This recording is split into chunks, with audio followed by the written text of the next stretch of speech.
بسم اللہ الرحمن الرحیم، اللہ کے نام سے جو رحمان اور رحیم ہے۔ وَلَقَدْ يَسَّرْنَا الْقُرْآنَ لِلذِّكْرِ فَهَلْ مِن مُدَّكِرٍ۔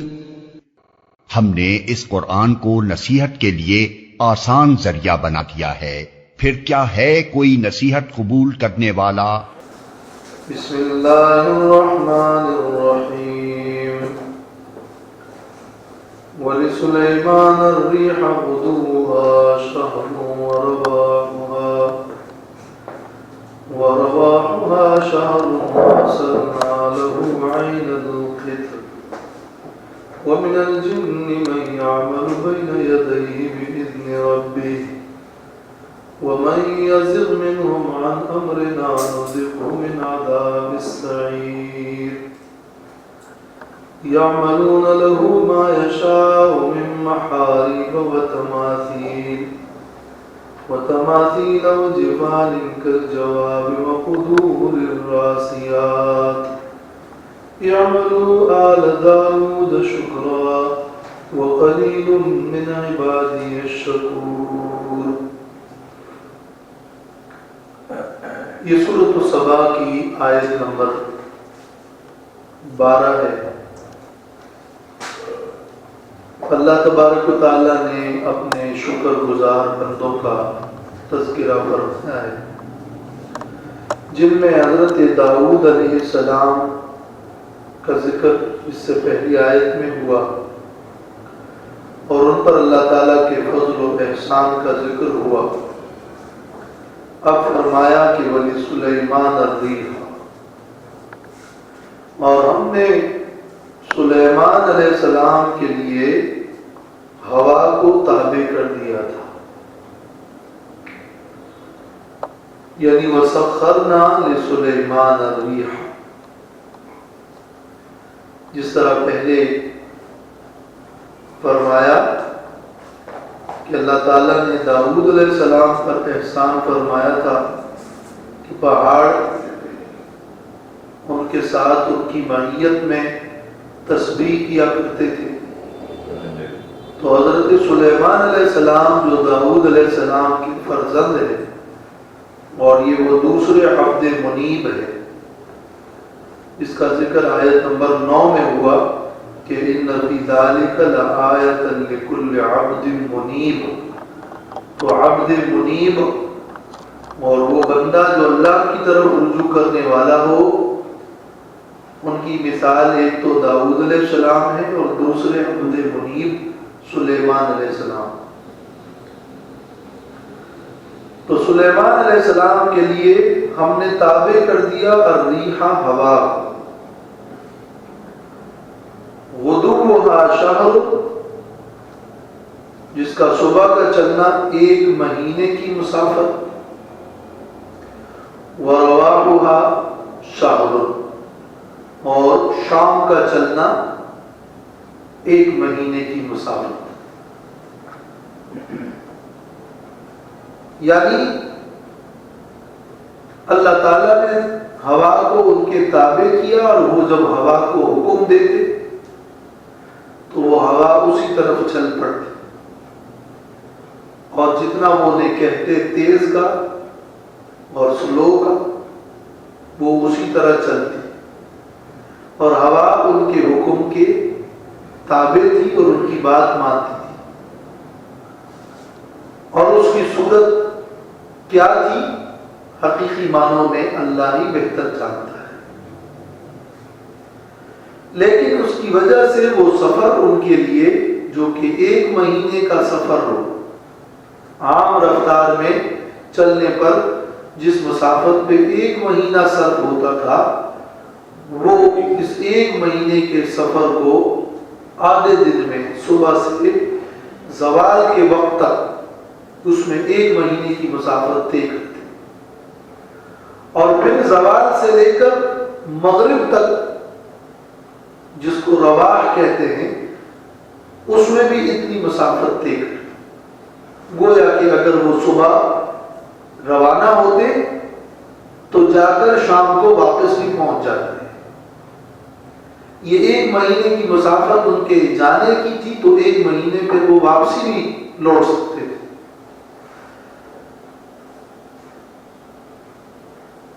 حسن بصری رحمۃ اللہ علیہ سے امام قرطبی نے نقل کیا ہے کہ حضرت سلیمان علیہ السلام صبح کو دمشق سے روانہ ہوتے تو استخر مقام میں پہنچتے، اور وہاں سے روانہ ہوتے تو شام کو کابل پہنچتے۔ تقریباً 1 مہینے کی وہ مسافت۔ یہ تو ایک مثال ہے، معنی تو واضح ہے کہ اللہ تعالیٰ نے ہواؤں کو ان کے تابع کر کے اپنے اس احسان کا اور ان کے معجزہ کا اظہار فرمایا، اور باقی اس معجزے کے حوالے سے سورۃ انبیاء کی آیت نمبر 81 میں بھی بیان گزر چکا ہے۔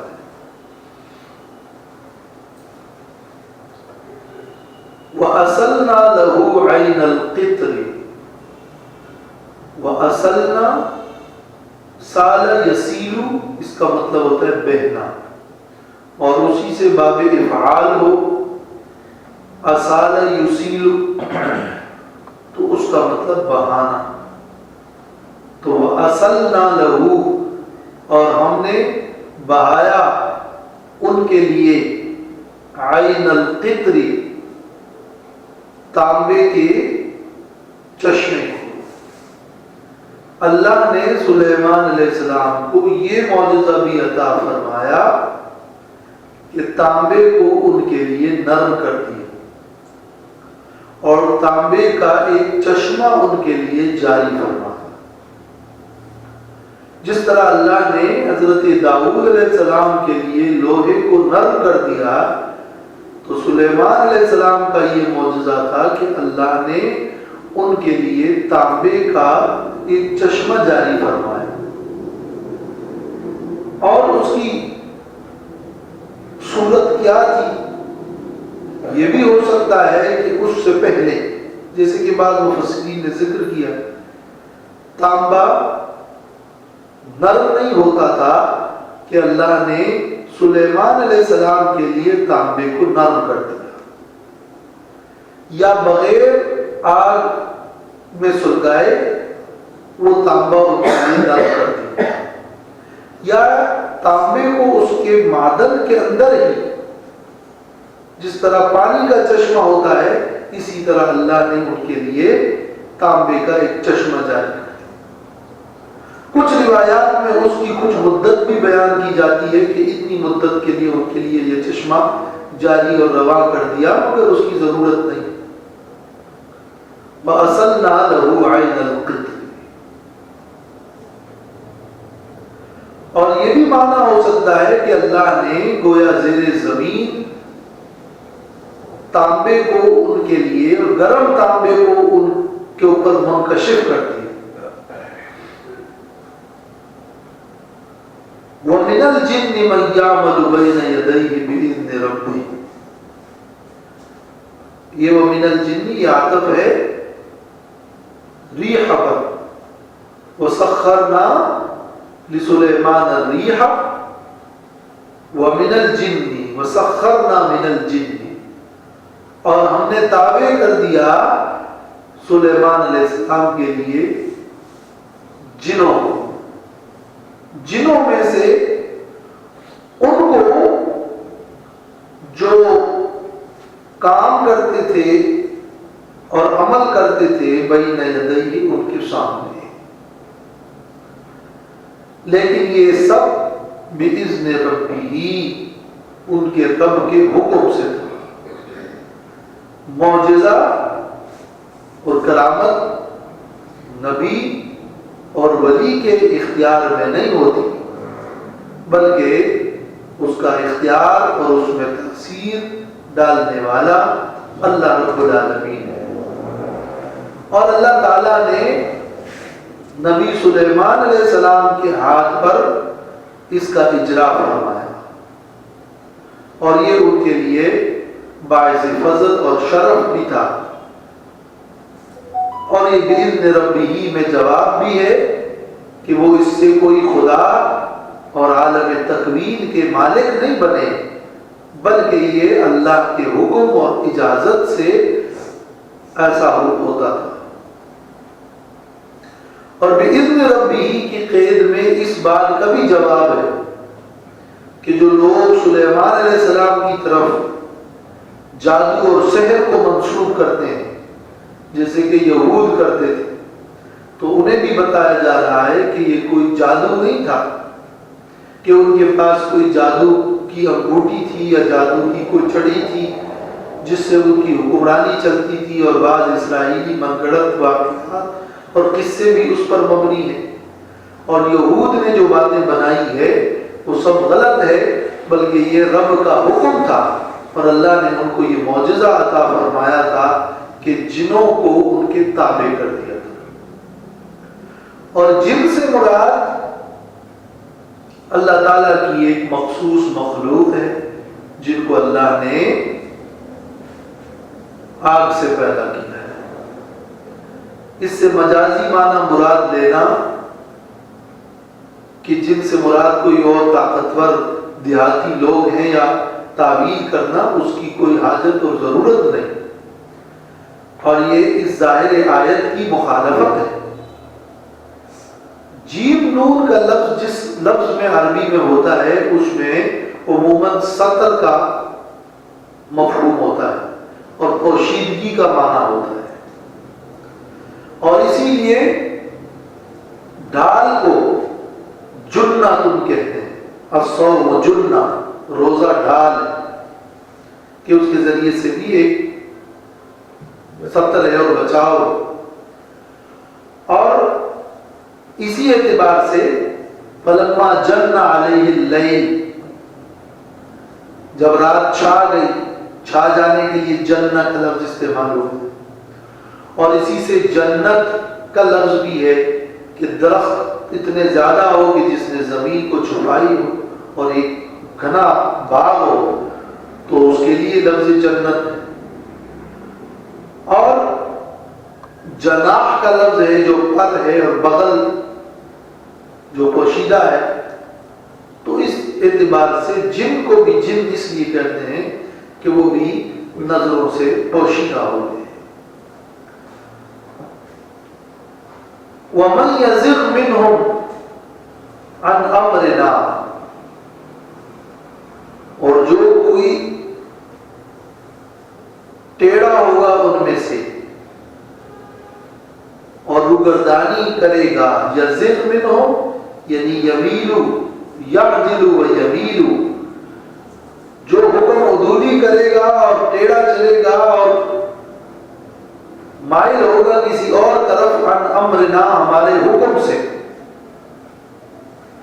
نذقہ من عذاب السعیر، تو ہم انہیں چکھائیں گے بڑھتے ہوئے اور آگ کے عذاب میں سے۔ اس جملے کا ایک معنی اور مطلب تو یہ ہے کہ اللہ تعالیٰ نے سلیمان علیہ السلام کو یہ طاقت دی تھی کہ اگر کوئی جن ان کی بات نہ مانے تو وہ ان جنوں کو سزا دے دیتے، اور وہ سزا آگ کے کوڑے کی سزا تھی، جیسے کہ بعض روایات میں ہے کہ اللہ نے سلیمان علیہ السلام کے لیے ایک فرشتے کو مقرر فرمایا تھا جن کے آگ میں آگ کا کوڑا ہوتا تھا اور جس سے وہ مارتے تھے۔ یہ ہوگی دنیاوی سزا من عذاب السعیر۔ تو وَمَن يَزِغْ مِنْهُمْ عَنْ أَمْرِنَا، سلیمان علیہ السلام نے یہ کہا کہ جو کوئی ہمارے حکم کا انکار کرے گا تو نذقہ من عذاب السعیر، ہم انہیں یہ آگ کا عذاب چکھائیں گے۔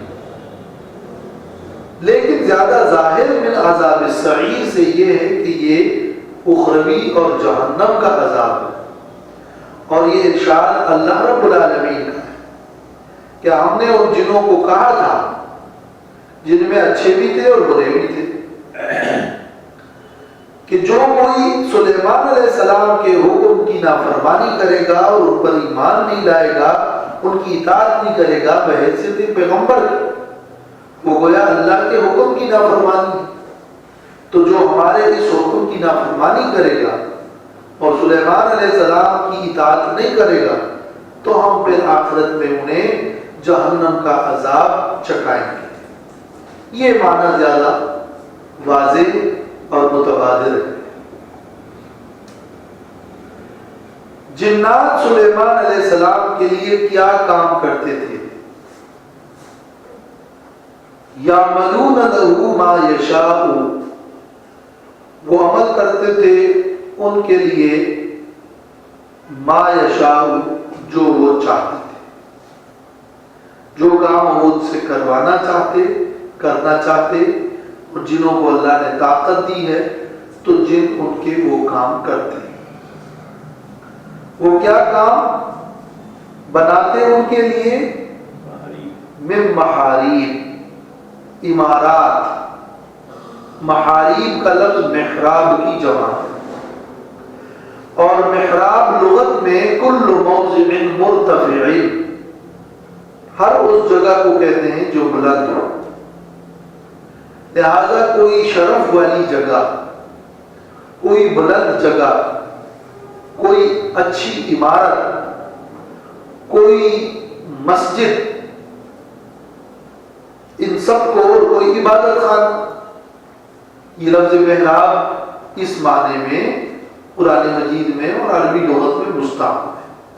مراد اس سے وہ محراب نہیں ہے جو مسجدوں میں ہمارے ہاں محراب معروف ہے، بلکہ محاریب سے مراد ہے عمارات، عبادت خانے اور مساجد، جس کی ایک مملکت کے لیے ضرورت ہوتی ہے اور ایک دینی رہنما کے لیے بھی ضرورت ہے۔ وَتَمَاثِيلَ، اور وہ جنات بناتے تھے ان کے لیے وَتَمَاثِيلَ، اور نقش و نگار۔ تماثیل تمثال کی جمع ہے، اور تمثال کا معنی ہے کل ما صور علی صورت من حیوان او غیر حیوان، وہ چیز جو دوسری چیز کے مثل بنائی جائے، یعنی کوئی صورت اور کوئی تصویر، تمثال یعنی تصویر، اور تصویر یعنی جو کسی اور چیز کے مثل بنائی جائے۔ وہ دوسری چیز جس کے مثل یہ تصویر بنائی جائے، چاہے وہ جاندار ہو، کوئی حیوان ہو، کوئی زیرور ہو، یا کوئی وہ بے جان چیز ہو، کوئی درخت ہو، کوئی پتھر ہو، کوئی پہاڑ ہو، کوئی سمندر ہو۔ تو سلیمان علیہ السلام کے لیے وہ تماثیل بناتے تھے، یعنی تصاویر بناتے تھے۔ اب یہ تصاویر جانداروں کی تصاویر تھی یا بے جانوں کی تصاویر تھی؟ تو ایک قول یہ ملتا ہے، بعض مفسرین نے نقل کیا ہے کہ تماثیل سے مراد نیک لوگوں کی اور بزرگوں کی یا انبیاء کی تصاویر ہے جو وہ جنات بناتے تھے۔ اور اس پر سوال ہوتا ہے کہ تصاویر تو جائز نہیں ہے، شریعت میں منع ہے، تو جواب دیا جاتا ہے، اور بعض نے جواب دیا ہے کہ سلیمان علیہ السلام کی شریعت میں تو یہ جائز تھے، لیکن ہماری شریعت میں یہ ناجائز ہے۔ تو تماثیل، تصاویر سلیمان علیہ السلام کے لیے بناتے تھے، لیکن یہ اب اس شریعت میں منسوخ ہے۔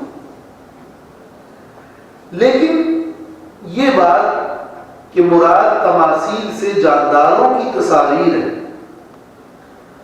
یہ بات درست نہیں ہے، اور درست نہ ہونے کی بڑی وجہ یہ ہے کہ صحیح حدیث میں یہ بات موجود ہے کہ یہود و نصارہ اور پچھلے انبیاء کی امتوں کی یہ خامی اور کوتاہی حدیث میں بیان کی گئی ہے کہ جب بھی ان میں کوئی نیک آدمی رجل صالح کی وفات ہوتی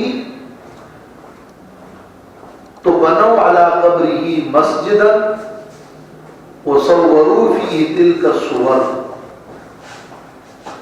تو یہ لوگ، یہ یہود و نصارہ، یہ پچھلی انبیاء کی امتیں اور ان کے نافرمان لوگ ان پر مساجد اور سجدگاہ بناتے اور ان کی تصویریں بناتے، اور حدیث میں ہے کہ اولئک شرار الخلق عند اللہ یوم القیامہ، قیامت کے دن یہ اللہ کے نزدیک بدترین لوگ ہوں گے۔ بخاری شریف کی کتاب المساجد۔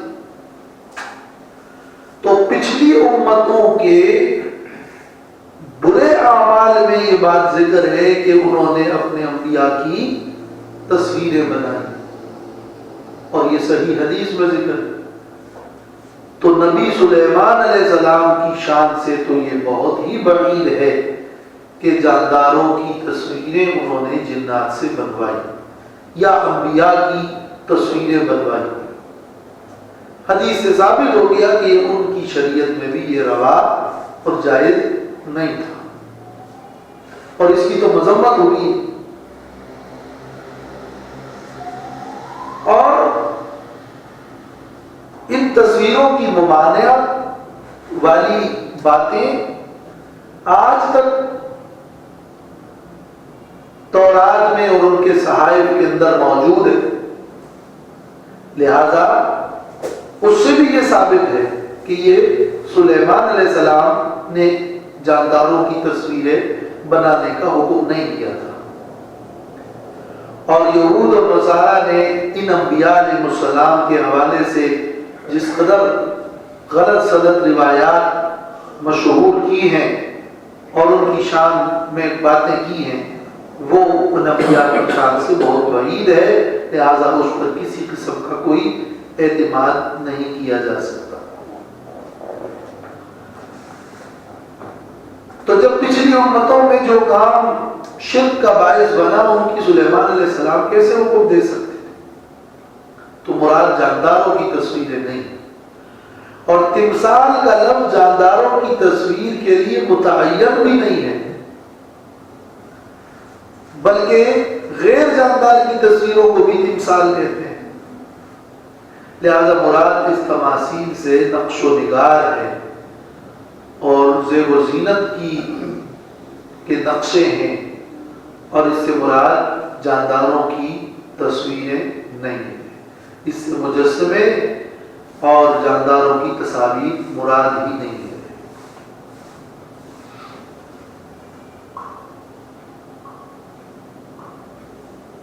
وَجِفَانٍ كَالْجَوَابِ، اور برتن کل جواب حوض کی طرح، وہ جنات بناتے تھے ان کے لیے برتن۔ جواب جابیہ کی جمع ہے، جابیہ، جابیہ کہتے ہیں حوض کو، اور جفان جفنت کی جمع ہے، جفنا، جس کا مطلب ہے بڑا برتن اور ایک لگن۔ وقدور الراسیات، اور دیگ راسیات جو ایک جگہ پر ٹہری ہوئی ہو۔ راسی کا مطلب ہے ثابت، راسیات یعنی ثابتات۔ بڑے بڑے دیگ اور بڑے بڑے برتن اور حوض کے مانند برتن، اور ایک ہی جگہ پر فکس جمے ہوئے اور لگے ہوئے برتن، وہ ان کے لیے جنات بناتے تھے۔ یہ چیزیں بنانے میں گویا اس طرف اشارہ ہے کہ جس طرح داؤد علیہ السلام کے لیے اللہ نے لوہے کو نرم کر دیا، جو جہاد کے ساتھ اور اسلحہ کے ساتھ اور ضلعوں کے ساتھ وابستہ چیز ہے، جس سے ان کی شجاعت اور بہادری اور حکمرانی اور شوق جہاد معلوم ہوتا ہے۔ اسی طرح سلیمان علیہ السلام کی بادشاہی میں بھی ان کی سخاوت، ان کی مہمان نوازی، ان کی لوگوں کی خدمت اور لوگوں کے لیے رفاہی امور، اس حوالے سے اور ان کی جنگی تیاری، اللہ نے ان کو یہ معجزات عطا کیے کہ جنات سے انہوں نے یہ چیزیں تیار کی تاکہ اس سے یہ سارے اعمال اور نظام حکمرانی ایک مستحکم طریقے پر چل سکے۔ تو مہمان نوازی اور جنگی تیاری اور رفاہی کاموں کے لیے کام کرنا، یہ اس کے زمرے میں داخل اور شامل ہے۔ یہ میں صرف دنیا داری اور دنیا کا شوق پورا کرنا نہیں تھا، بلکہ اس کے پیچھے جو اسلامی اور ہمدردی کے جو اخلاقی اصول ہیں وہ اس کے پیچھے کار فرما تھے۔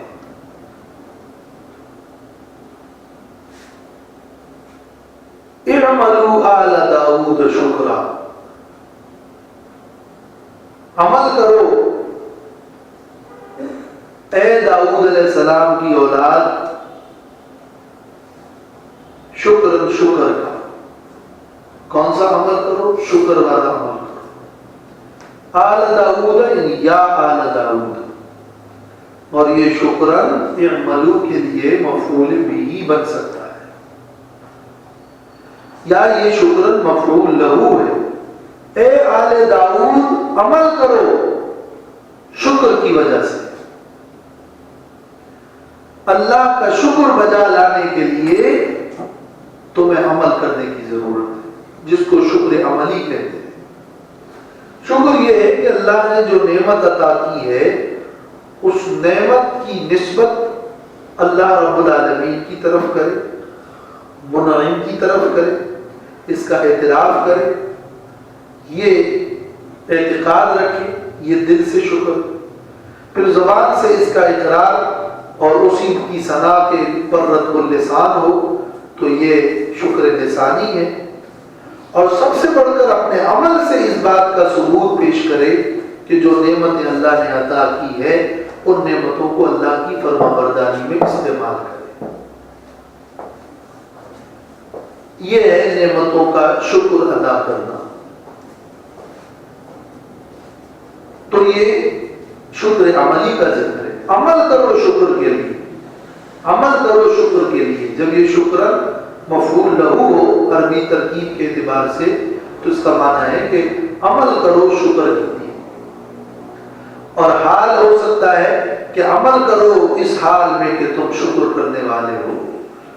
شکر کرنے والوں کا انداز یہی ہوتا ہے کہ وہ اپنے عمل سے اللہ کی نعمتوں کا شکر کرتے ہیں، شکر بالعمل اور شکر بالطاعہ۔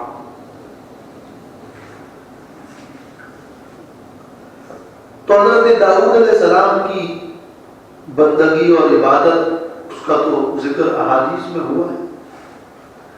صوم داؤدی اور ان کے روزے کا ذکر ہے کہ ایک دن افطار اور ایک دن روزہ، اور ان کی عبادت کا ذکر ہے کہ وہ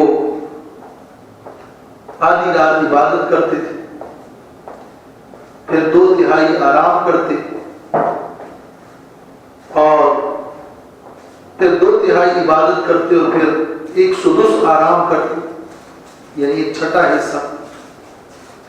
تو یہ داؤد علیہ السلام کی عبادت کا طریقہ بھی احادیث میں مروی ہے، اور سورۃ الانبیاء میں داؤد علیہ السلام کے حوالے سے ان کی کچھ خصوصیات وہ ہم ذکر کر چکے۔ وَقَلِيلٌ مِّنْ عِبَادِيَ الشَّكُورُ، اور کم ہے میرے بندوں میں کامل شکر گزار۔ شکور فعول کے وزن پر مبالغے کا صیغہ، جس کا مطلب ہے پورے شکر گزار، اور کامل شکر گزار بندے کم ہیں۔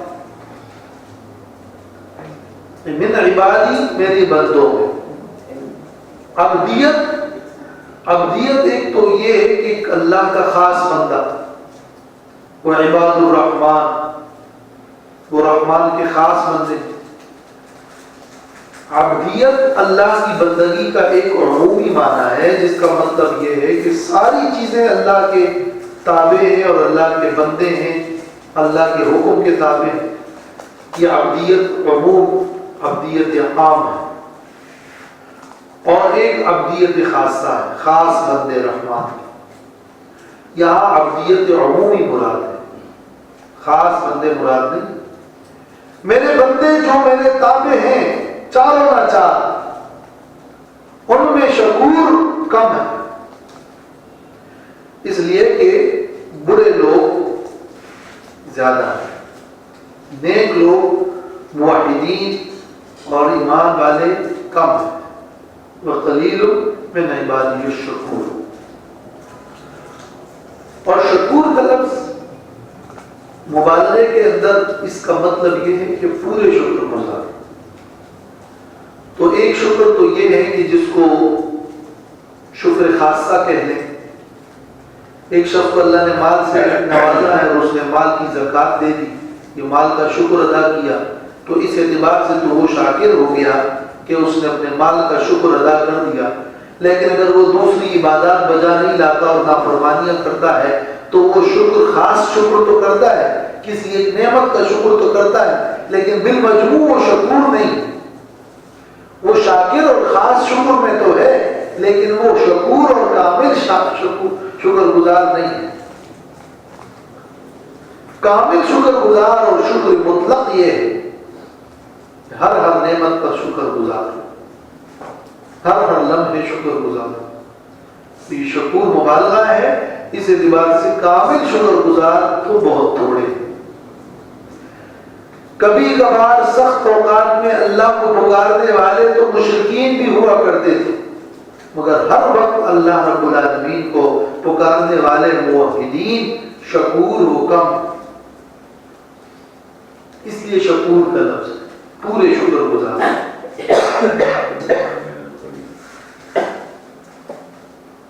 فَلَمَّا قَضَيْنَا عَلَيْهِ الْمَوْتَ مَا دَلَّهُمْ عَلَى مَوْتِهِ إِلَّا دَابَّةُ الْأَرْضِ تَأْكُلُ مِنْ سَأَتَهُ۔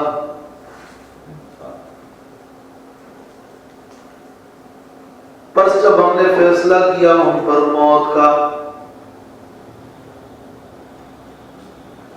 جب ہم نے سلیمان علیہ السلام پر موت کا فیصلہ کیا، قضا فیصلہ کرنا، اللہ تعالیٰ کی قضا ایک تو قضاء قدری ہے، تقدیری اور تکوینی فیصلہ، جو چاہتا ہے کرتا ہے، کن فیکونی طاقت کا مالک ہے، جو اللہ نے لکھا ہے وہ ہو رہا ہے، یہ قضاء قدری۔ اور ایک قضاء شرعی ہے کہ اللہ نے شریعت کا کوئی حکم دیا ہے، وَقَضَىٰ رَبُّكَ أَلَّا تَعْبُدُوا إِلَّا إِيَّاهُ، تیرے رب نے فیصلہ کیا ہے، یعنی شریعت کے اعتبار سے تمہیں اس بات کا حکم دیا ہے، وہ قضاء شرعی۔ یہاں قضاء سے قضاء قدری مراد ہے، قضاء شرعی مراد نہیں۔ جب ہم نے سلیمان علیہ السلام پر موت کا فیصلہ کر دیا تو ما دلہم علی موتہ، نہیں خبر دی ان کو ان کی موت پر، الا دابۃ الارض، مگر زمین کے ایک کیڑے نے، تأکل من سأتہ، جو کھا رہی تھی ان کی لاٹھی کو۔ سلیمان علیہ السلام نے جنات کے ذمہ کام لگایا ہوا تھا کہ وہ بیت المقدس کی تعمیر کریں، اور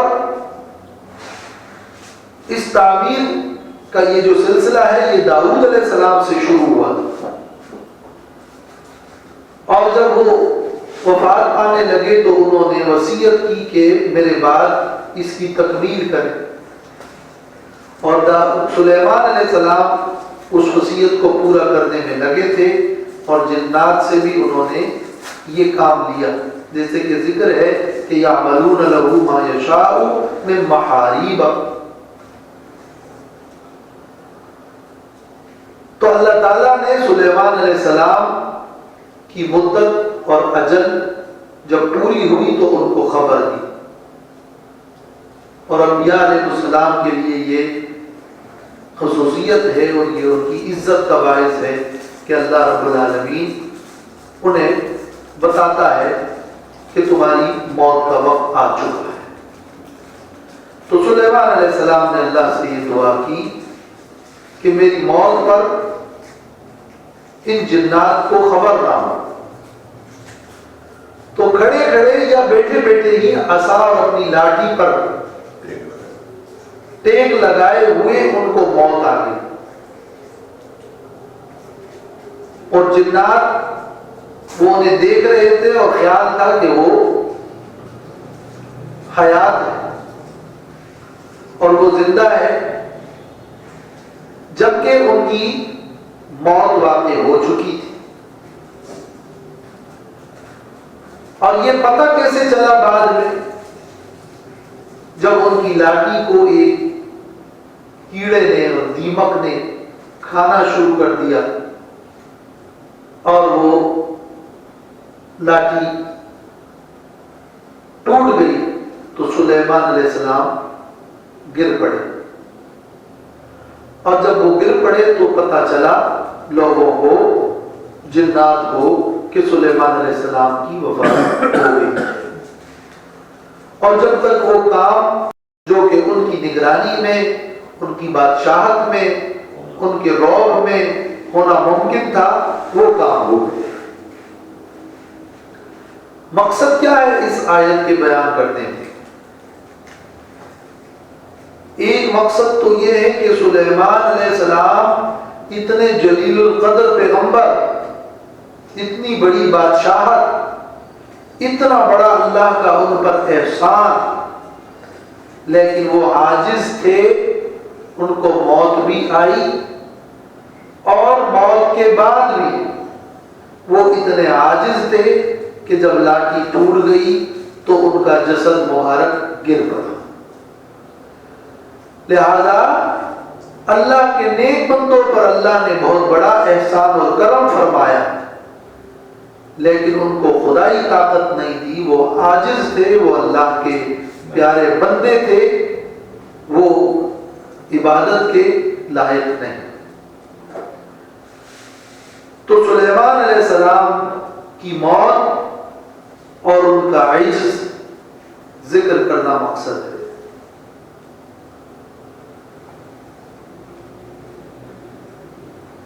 بعض روایات میں ہے کہ سلیمان علیہ السلام نے یہ دعا کی تھی کہ میری موت کو جنوں سے مخفی رکھا جائے، اس لیے کہ انہیں یہ معلوم ہو گیا تھا کہ جنات کا خیال ہے، یا انہوں نے لوگوں کو یہ بتایا ہے کہ وہ غیب جانتے ہیں۔ تو جب یہ موت ان سے مخفی رہی اور وہ ان کاموں میں لگے رہے، فلما خر، پر جب سلیمان علیہ السلام گر پڑے، تبینت الجن، تو جنوں کو یہ بات معلوم ہو گئی اور ظاہر ہو گئی، جنوں کو ظاہر ہوا، یا لوگوں پر جنوں کا حال ظاہر ہو گیا، اَلَّوْ كَانُوا يَعْلَمُونَ الْغَيْبَ، کہ اگر جن غیب جانتے، مَا لَبِثُوا فِي الْعَذَابِ الْمُهِينِ، تو وہ نہ رہتے اس ذلت آمیز سخت کاموں میں۔ عذاب کا معنی کیا ہے؟ سخت کام، سزا معنی نہیں ہے۔ عذاب کا لفظ آبادی اور تعمیرات کے سخت امور اور سخت کام جو وہ جنات کر رہے تھے، اور سلیمان علیہ السلام کی وجہ سے جو نظم و ضبط قائم تھا، اس کو عذاب کہا گیا ہے۔ جیسے حدیث میں ہے کہ ان السفر قطعۃ من العذاب، سفر عذاب کے ٹکڑوں میں سے ایک ٹکڑا. تو سفر سزا تو نہیں ہے، عقوبت مراد نہیں ہے، بلکہ عذاب سے مراد ہے سخت کام اور سخت امور. تو جنات کو اگر معلوم ہوتا تو وہ اس طرح کی سخت امور بجا نہ لاتے اور نظام میں خلل واقع ہوتا، لیکن وہ غیب کو نہیں جانتے. اور علم الغیب اللہ رب العالمین کا خاصہ ہے. اللہ جس کو چاہے جتنی چاہے غیب کی کچھ بات بتائے تو وہ الگ بات ہے، لیکن غیب کلی اور غیب مطلق وہ اللہ رب العالمین کا خاصہ ہے.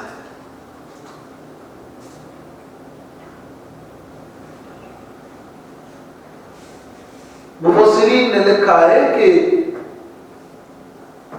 اللہ تعالیٰ نے سلیمان علیہ السلام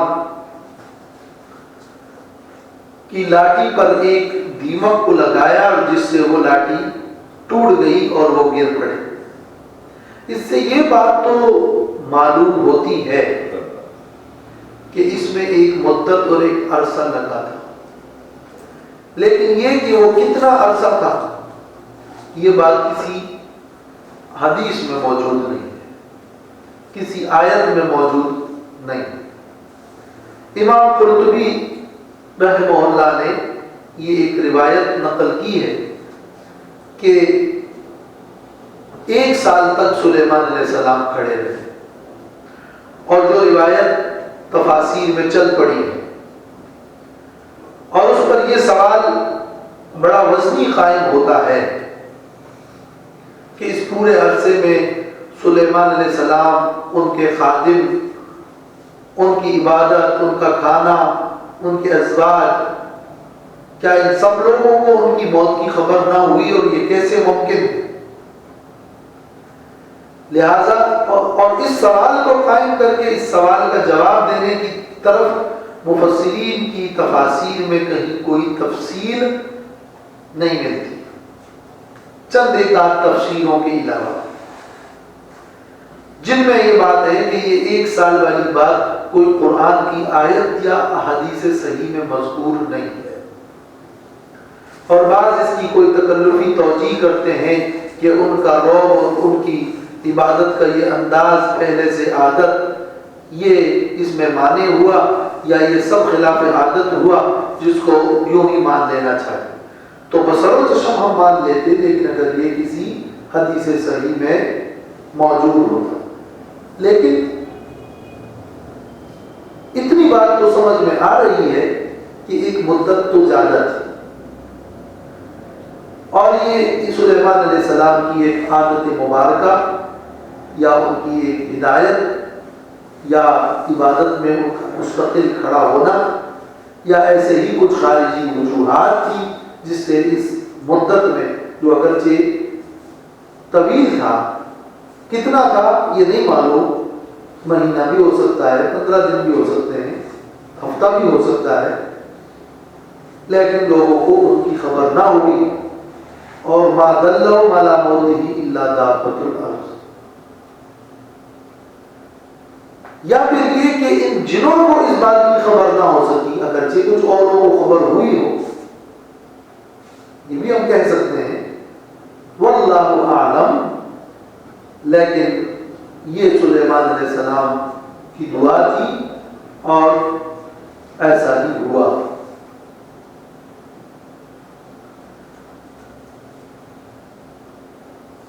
اس آیت میں یہ جو تماثیل کا لفظ گزرا ہے، اس لفظ تماثیل جو کہ تمثال کی جمع ہے، اس میں بعض مفسرین نے اس بحث کو بیان کیا ہے کہ تصویر کا حکم کیا ہے، اور یہ ایک مشکل شرعی مسئلہ ہے، اس لیے کہ آج تصویر ڈیجیٹل ہو گئی اور بڑی عام ہو گئی ہے، اور بغیر اس کے کوئی گزارا ہی نہیں ہوتا، اور ہر عام و خاص نے تصاویر کو اپنا لیا ہے، تو شریعت اس حوالے سے کیا رہنمائی کرتی؟ اس حوالے سے پہلی بات تو یہ ہے کہ زاویہ نگاہ کا فرق ہوتا ہے۔ ایک شخص کسی چیز کو جائز اور ناجائز کیوں کہتا ہے؟ کیا وہ اپنے عقل کی بنیاد پر کسی مسئلے کو اخذ کر رہا ہے؟ کیا وہ اپنی خواہش پر اپنے کسی مسئلے کو اخذ کر رہا ہے؟ کیا وہ کسی عرف اور عادت ہی کی بنا پر اور لوگوں کے احوال کو دیکھ کر ہی کیا کسی مسئلے کو بیان کرتا ہے؟ اور واقعی وہ کسی شرعی مسئلے کی بنیاد بن سکتی ہے یا نہیں؟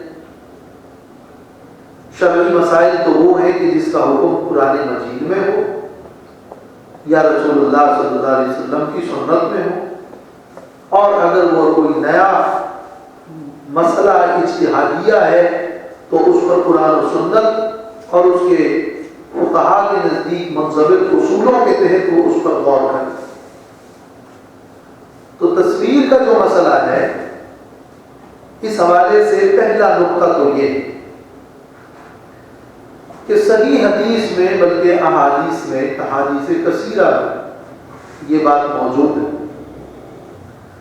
کہ حضرت عائشہ رضی اللہ تعالی عنہ فرماتی ہیں، اور کوئی دوسری روایات میں ہے، نبی صلی اللہ علیہ وسلم نے فرمایا کہ ان اشد الناس عذابا یوم القیامۃ المصورون، قیامت کے دن سب سے زیادہ سخت اور شدید عذاب ہوگا تصویر بنانے والوں کے لیے، مصورون کے لیے سخت عذاب۔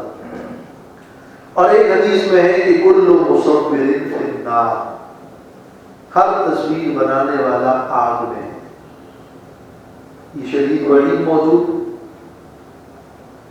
اور صرف یہ ایک روایت نہیں ہے، بہت ساری احادیث ہیں۔ اس گھر میں رحمت کے فرشتے داخل نہیں ہوتے جن میں تصاویر ہو، جس میں کوئی کتا ہو۔ لہذا یہ بات تقریباً اتفاقی ہے علماء شافعیہ، حنبلیہ، مالکیہ، حنفیہ سب کے نزدیک، اور ان کی کتابوں میں درج ہے کہ تصویر جائز نہیں ہے، گناہ کبیرہ ہے اور حرام ہے۔ یہ وہ مسئلہ ہے جو اتفاقی ہے۔ اس میں اگر استثناء ہے تو صرف اس بات کی، اس کا استثناء احادیث میں موجود ہے کہ اگر تصویر زیرور کی نہ ہو، نقش و نگار ہے، درختوں کی تصویریں، پھول ہے، زیرور کی نہ ہو تو پھر وہ جائز ہے۔ لیکن کسی زیرور کی اور جاندار کی تصویر کی حرمت پر چاروں ائمہ کا اتفاق ہے، زیرور اور جاندار کی تصویر جائز نہیں، اور دلیل یہ صحیح احادیث ہے۔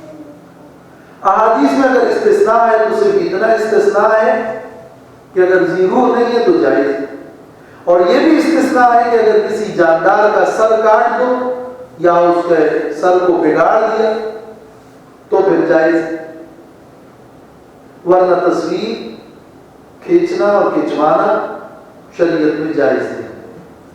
یہ ہو گیا مسئلہ نمبر 1،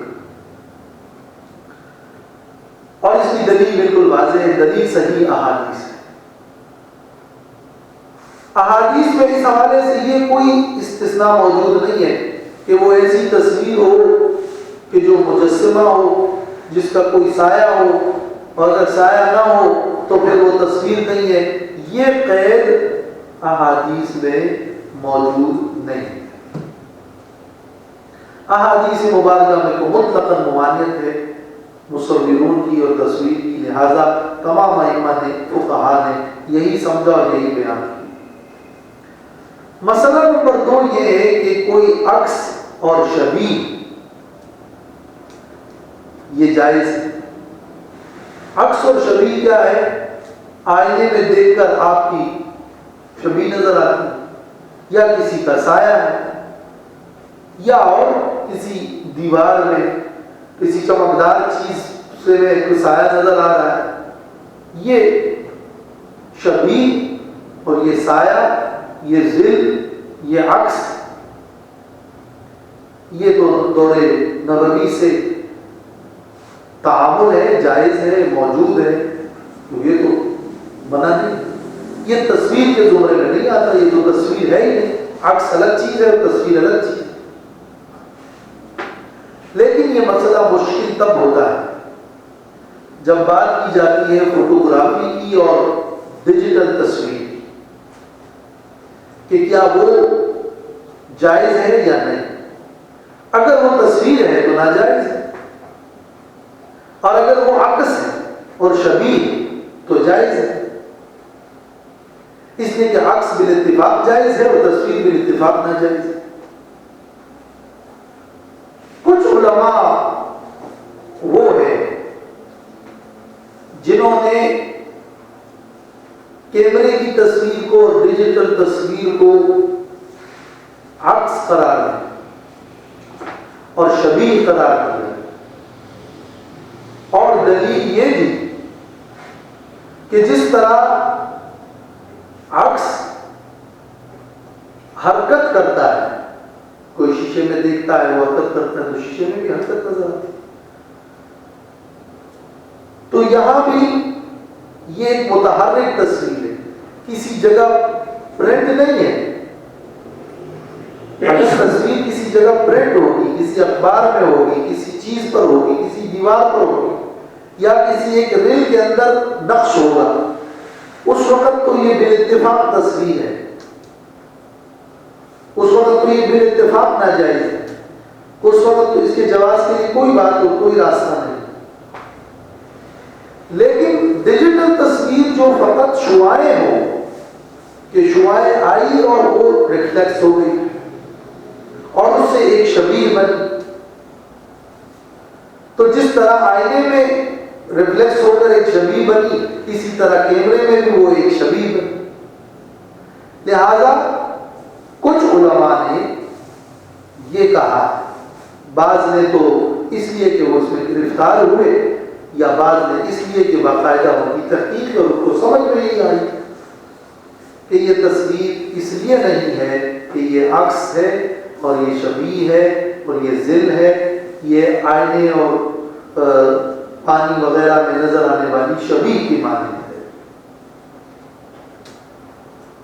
لیکن عکس کے ساتھ اس کی مشابہت پر محققین علماء نے سخت اشکال کا اظہار کیا ہے۔ وہ یہ کہ عکس کے اندر تو یہ ہے کہ وہ اس میں کسی انسانی صنعت اور کاریگری کا اختیار نہیں ہوتا، وہ تو ایک غیر اختیاری چیز ہے کہ آپ سامنے ہو گئے اور آپ تصویر آ گئی اور آپ نکل گئے، نہیں۔ دونوں یہ کہ وہ ایک چیز اور ایک شخص کے تابع تصویر ہے، اگر وہ شخص ہے تو آئینے میں نظر آ رہا ہے، وہ نہیں ہے وہ بھی سامنے سے ہٹ گیا تو وہ چیز نظر نہیں آ رہی۔ لہذا اختیار، اپنی کاریگری اور طبعیت یعنی تابع ہونا کہ وہ موجود ہے تو چیز ہے، نہیں ہے تو نہیں، یہ دونوں باتیں وہ عکس اور تصویر، عکس اور ڈیجیٹل تصویر کو ایک دوسرے سے الگ کرتی ہے۔ ڈیجیٹل تصویر کو آپ کی کاریگری بھی ہے، اور ڈیجیٹل تصویر اگر آپ سامنے شیشے کے نہیں بھی ہے تو وہ محفوظ ہو رہی ہے۔ ایک شخص مر بھی گیا، ان کی وہ تصاویر سامنے ہے، تو یہ عکس کیسے ہو سکتا ہے؟ اسی طرح عکس محفوظ نہیں ہوتا، وہ تو عارضی چیز ہے، یہ تو باقاعدہ محفوظ ہو رہا ہے، کبھی بھی پرنٹ کر سکتے ہیں اور کبھی بھی پرنٹ کر سکتے ہیں۔ لہذا یہ عکس نہیں ہے اور یہ تصویر ہے تو ناجائز ہے، اور اس میں یہ بات بھی ہے کہ اگر آپ پھر بھی کہتے ہیں کہ یہ عکس ہے تو کیمرے کی تصویر میں یا ڈیجیٹل تصویر میں 3 مراحل ہوتے ہیں. ایک یہ کہ شعاعیں گئی اور کسی پر پڑی، دوم پھر وہ وہاں پر محفوظ ہوئی، سوم پھر وہ اس کا اظہار ہوا. تو ایک چیز ہے ان شعاعوں کا کی فارمیشن، اس کی تشکیل، دوم ہے اس کا وہاں اس کی تحفیظ اور پریزنس، اور سوم ہے اس کا اظہار اور پریزنٹیشن. تو اگر ڈیجیٹل تصویر عکس ہے تو اس کی فارمیشن تو چلو عکس ہے، اس کا پریزنس تو چلو عکس ہے، اس کا پریزنٹیشن کو آپ تصویر کیوں نہیں مانتے؟ یہ وہ تو تصویر ہی کی طرح عجیب ہے کہ اگر ادھر پرنٹ کوئی تصویر کاغذ پہ ہے تو وہ تصویر ہے، اور اگر کسی اور چیز پر موبائل پر اس پر تصویر ہے تو یہ تصویر نہیں. پریزنٹیشن تو تصویر ہے ہی. تو پہلی 2 چیزیں چلو تصویر نہ ہوگی وہ عکس ہو گئی، یہ تیسری پریزنٹیشن تو تصویر ہے. اور جب یہ تصویر ہے تو پہلی 2 والی تو خود ہی ناجائز ہو گئی، اس لیے کہ پہلی 2 کا تو اور کوئی مقصد نہیں ہے سوائے اس پریزنٹیشن. لہذا یہ تصویر کے زمرے میں داخل اور شامل ہے.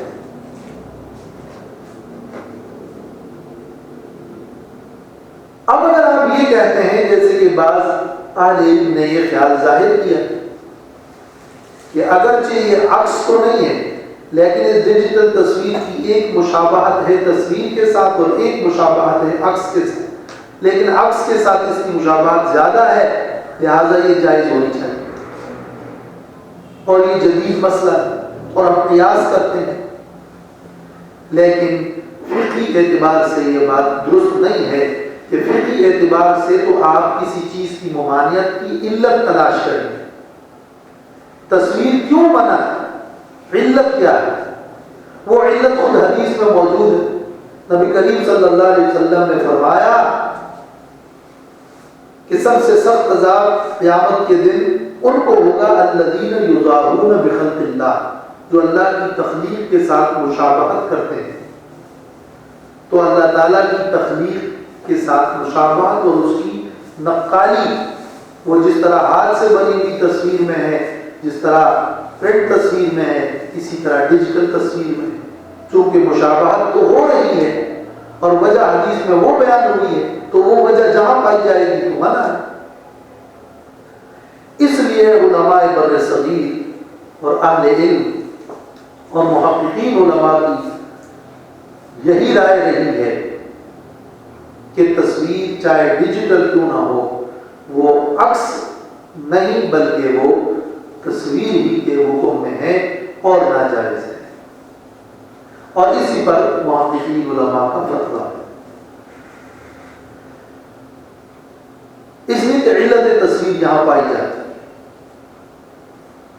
صرف اس سے استثناء یہ ہے کہ ایک قانون ہے شریعت کا کہ الضرورات تبیح المحظورات، ضرورت کی وجہ سے ممنوع چیزیں جائز ہو جاتی ہیں.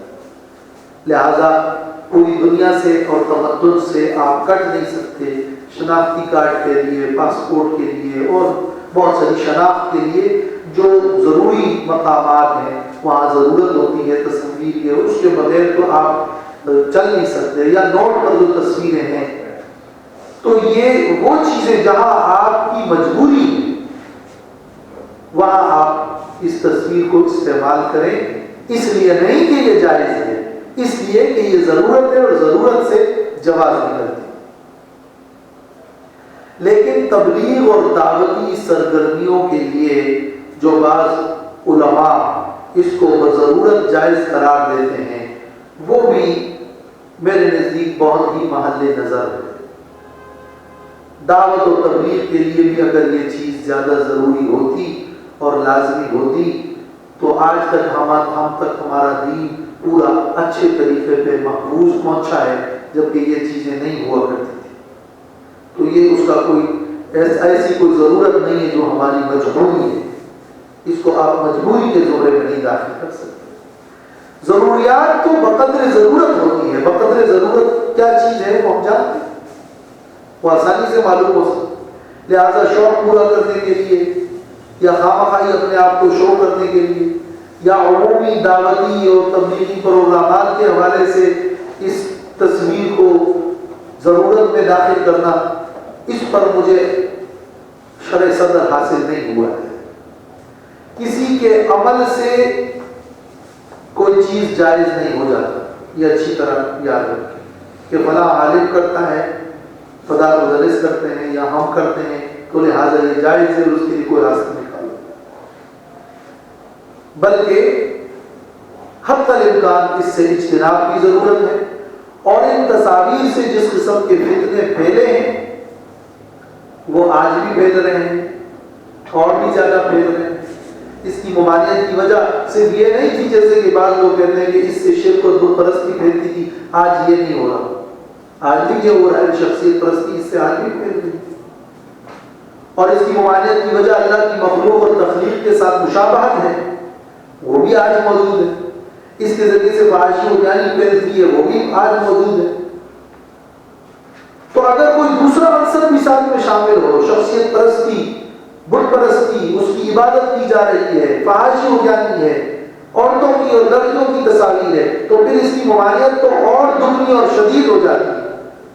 ورنہ بذات خود بھی بلا شدید عذر کے تصویر کھچنا کھچوانا اس کا جواز ہم سمجھ نہ سکیں.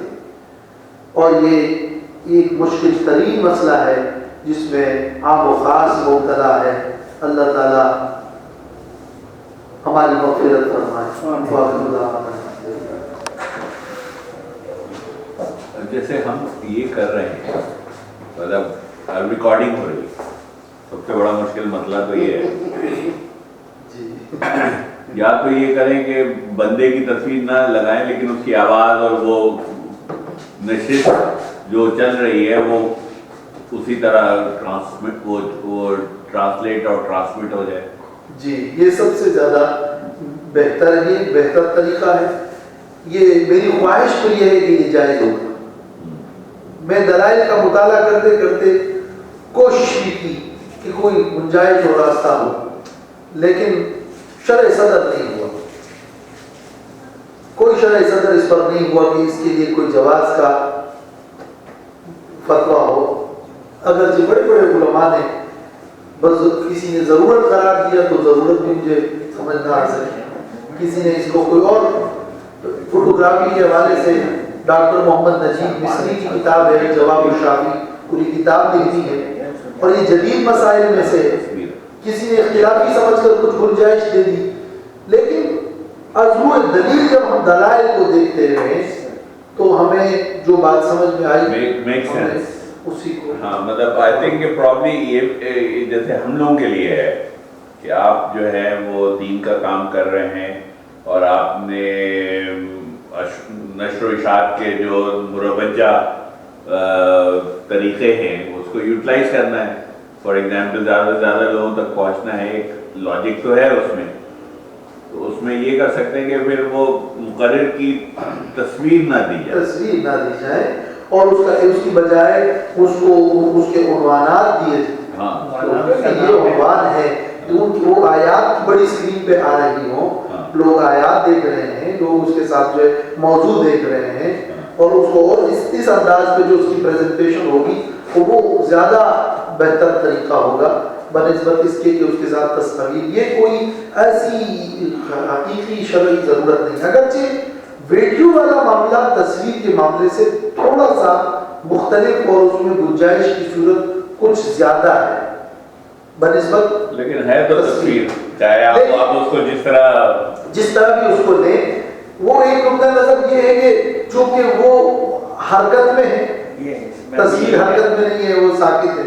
ٹھیک ہے, تصویر وہ ہوتی ہے جو ثبت ہو, یہ ثبت نہیں, اور اس کو آپ پرنٹ نہیں نکالنا. جب آپ نے اس کو ساکت کر دیا, اس کو پرنٹ نکالا یا وہ کسی جگہ پہ نقش ہوا, پھر تو تصویر ہے.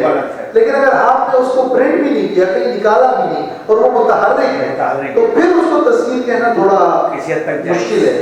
اس کو پھر تصویر کہنا تھوڑا مشکل. ہاں, البتہ ایک رائے اس میں یہ ہے, سب سے زیادہ جو مجھے بات سمجھ میں آتی ہے وہ یہ ہے کہ ویڈیو میں جب کہ وہ حرکت میں ہو اور وہ پرنٹ نہ ہو اور جب تک کہ وہ کسی صفحے پر آئے نہیں اور متحرک ہے تو وہ تصویر کے زمرے میں اس کو آپ نہیں ڈال سکتے.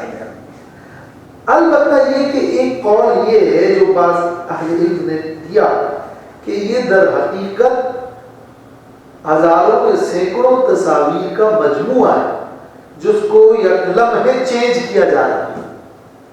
تو ہے تو یہ تصاویر لیکن اس کو حرکت یوں دی کہ وہ مسلسل اس کو چینج کیا جا رہا ہے. تو یوں کہہ لیں کہ یہ ایک تصویر نہیں بلکہ تصاویر کثیرہ کا مجموعہ ہے. لیکن اگر وہ برقی شعاعیں اور لہریں ہیں اور ثبت نہیں ہے تو دوسری پرنٹ تصویر کی نسبت سے اس میں گنجائش کا راستہ کافی حد تک پھر بھی نکلتا ہے اور جس کی وجہ سے اس میں ہم تھوڑی سستی زیادہ کر رہے ہیں. لیکن وہ جب دیکھیے نا اب جو لوگ اب طواف کر رہے ہیں وہاں طواف کر رہے ہیں اللہ سے کنیکٹ ہو رہے ہیں لیکن طواف کیسے ہو رہا ہے مطلب موبائل اپنی ہی موبائل جو شوقی چیزیں ہیں وہ چیزیں تو چھوڑ دیں. سب سے بڑا مسئلہ جو ہمیں ہو رہا ہے اس وقت دنیا میں قاتل اپنے دین کو اپنی غلط فہمیوں کو جس طرح پھیلا رہا ہے بامر مجبوری آپ کی کوئی چیز آ رہی ہے وہ بامر مجبوری والی چیزیں آپ ہٹا دیں جتنی ضرورت ہے اتنی ہٹا دیں. لیکن آپ ضرورت سے بڑھ کر جو کر رہے ہیں وہ تو چھوڑ دیں. لیکن جہاں ضرورت وہ ضرورت کا دائرہ کس حد تک ہے اور کتنا ہے یہ اصل میں مشکل سوال ہے. تو اس میں اگر ضرورت کا دائرہ پھیلا دیا ہے ضرورت سے زیادہ. ایک صاحب مطلب ماشاءاللہ بڑے اہل علم ہیں وہ کہہ رہے تھے کہ دیکھیں ایک ہے فوٹو اور ایک ہے پکچر کہ یہ جو ہوتی ہے نا فوٹو نبی محمد صلی اللہ علیہ وسلم نے جو بات کی ہے وہ تصویر مصور جو ہے وہ کیونکہ اللہ کی نعوذ باللہ وہ شرک سے ہے کہ اللہ تعالیٰ مصور ہے اور وہ بھی تصویر بناتا ہے. لیکن یہ جو عکس کو محفوظ کرنا ہے یہ ایکچولی کیونکہ سائنس نے ایسا کیا تو یہ اس کا جو خالق ہے وہ اللہ تعالیٰ ہی ہے. انہوں نے ایک ساری سے مثال دی کہ ایک فوٹو اسٹیٹ ہے مثال ایک کتاب آپ نے لکھی 10 صفحوں کی اور وہ کتاب کے خالق آپ ہیں. یہ شبہات اس شبے پر علماء نے ان تمام شبہات کا جائزہ لیا ہے. یہ شبہ اس لیے کمزور ہے کہ پھر آپ مجسمے کو بھی جائز قرار دیں اس لیے کہ حقیقی معنوں میں اعضاء کی تشکیل جو ہے وہ بھی کوئی شخص نہیں کر سکتا ہے. اگر وہ کسی پتھر سے بت بناتا ہے تو کسی کا حقیقی ہاتھ نہیں بنا سکتا. وہ پھر بھی اس وقت حقیقی آپ اس کی تخلیق نہیں کر سکتے. اور جب آپ ایک ہاتھ سے تصویر بناتے ہیں تصویر سازی کرتے ہیں کیا اگر ہو بہو اس کی تصویر آسانی سے کھینچی جائے اور ایک وقت میں زیادہ کھینچی جائے تو کیوں تخلیق میں نہیں داخل ہوگا؟ تخلیق میں صرف ہاتھ کی کاریگری کا دخل ہوگا. اگر آپ اس کو بٹن سے کرتے ہیں تو پھر وہ تصویر نہیں ہوگی. یہ باتیں سمجھ میں نہیں آتی. اگر پہلے شراب بنائی جاتی تھی ہاتھ سے اور اس میں وقت زیادہ لگتا تھا اور ابھی اگر وہ منٹوں میں مشین سے فوراً تیار ہو جائے تو کیا وہ تصویر کے زمرے میں نہیں آئے گا؟ اس شبہے کو اور فوٹو اور تصویر ایک ہی چیز ہے. فوٹو اسٹیٹ کی مثال ہے. انہوں نے کہا کہ ایک کتاب اگر 10 صفحوں کی آپ لکھتے ہیں اور میں اس کی فوٹو کاپی نکالتا ہوں تو میں اس کا مصور تھوڑی ہوں گا میں اس کا خالق تھوڑی ہوں گا. وہ مصنف مشام زادی ہوں گے. وہ کہہ رہا میں راشد جس نے فوٹو کاپی نکالی ہے تو راشد صاحب نہیں سکتے اس میں کہ میں نے اس کو نکالا مطلب ہے کہ میں فوٹو کاپی نکالتے وقت جو ہے نا فوٹو کاپی نکالتے وقت بندہ اس کے اندر ڈالا نہیں جاتا اس کے اندر تصویر ڈالی جاتی ہے. وہ تصویر میں بڑھ رہی ہے نا مطلب فوٹو اسٹیٹ ایکچولی عکس ہے تو وہ پھر بھی عکس اگر پرنٹ ہو جائے تو تصویر نہیں ہوتی. وہ عکس تو شعاع ہے نا آپ شعاع کو جائز کیسے مجبوری والی جگہ پر بلکہ آپ یہ جو آئینے کی تصویر ہے اس کو ماہرین تصاویر اس کو تصویر ہی نہیں کہتے بلکہ اس کو حقیقی معنوں میں وہ ہے بھی مجازی. یہ کہتے ہیں کہ فوٹو بھی جو ہے وہ کہ جو عکاس کہلاتا ہے وہ بندہ جو فوٹو گرافر ہوتا ہے ایکچولی اس کو عکاس کہتے ہیں اس کو مصور کہتے ہی نہیں. تو پھر اس لیے وہ عکاسی کہلاتی ہے فوٹو گرافی. اگر وہ عکاسی بھی ہے پھر بھی ناجائز ہے.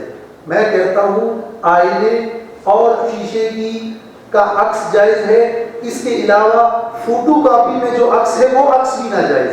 آپ اس عکس کو کس بنیاد پر جائز قرار دیں؟ اگر وہ تصویر نہیں ہے وہ عکس ہے پھر بھی ناجائز ہے اس لیے کہ وہ عکس اور تصویر ایک ہی چیز ہے اس کا حکم ہے. لیکن کتاب کی تو اجازت ہے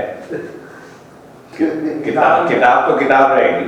کیا مطلب کتاب ہے لکھنا تو وہ جاندار زیرو کی تصویر کی بات ہے. ہاں مطلب کتاب اب ہم اس کتاب کی بھی کاپی کرواتے ہیں نا بھائی